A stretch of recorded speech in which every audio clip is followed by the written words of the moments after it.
tu compromets son avenir. Au Bénin, il existe un arsenal juridique que le législateur a mis en place et qui détermine les conditions d'une gestion intégrée des ressources en eau, ainsi que des niveaux de gestion de l'eau, à savoir le comité de bassin, de sous-bassin et les comités locaux de l'eau. Au sein de ces comités locaux de l'eau, les communautés à la base sont appelées à siéger aux côtés d'autres acteurs étatiques tels que les maires et les responsables des services déconcentrés de l'État à divers niveaux. Mais les populations sont-elles suffisamment préparées pour?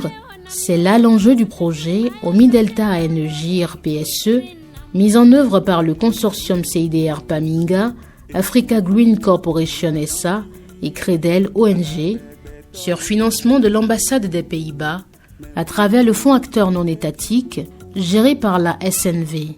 Ce projet a donc accompagné les communautés à réfléchir de manière collective à la problématique de l'eau et à s'organiser en un premier maillon, les comités communautaires de l'eau, CCE. La mise en place de ces CCE a tenu compte d'un certain nombre d'éléments physiques. L'usage de l'eau est le point commun que les membres de ces comités ont en partage, bien qu'issus d'horizons divers. Parvenir à les mettre ensemble n'a donc pas été chose aisée. Pour une gouvernance communautaire de l'eau, le projet, à travers ses bras opérationnels sur le terrain, que sont les animateurs, a relevé un grand défi. La sensibilisation, l'organisation des concertations avec les populations, les échanges et concertations au niveau de chaque famille d'usagers, autant de stratégies mises en œuvre. Le projet n'a pas fait que mettre ensemble les familles d'usagers pour des sensibilisations, des échanges et concertations autour de la ressource en eau.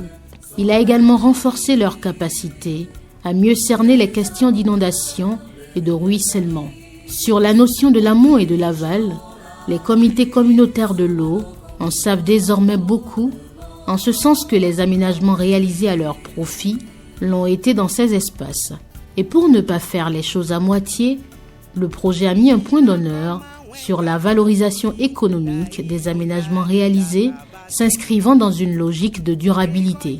Nul doute, toutes les actions mises en œuvre dans le cadre du projet ont contribué à une réelle réduction du flux hydrique, en même temps qu'elles ont induit l'acquisition de savoir et connaissance de l'agir. À travers les comités communautaires de l'eau, la gouvernance communautaire de l'agir constitue aujourd'hui un acquis capitalisable du projet. Les comités communautaires de l'eau, comme instance de préfiguration des comités locaux de l'eau prévus par la loi, le projet OMI-Delta ANEGIR PSE ne s'est pas trompé d'approche.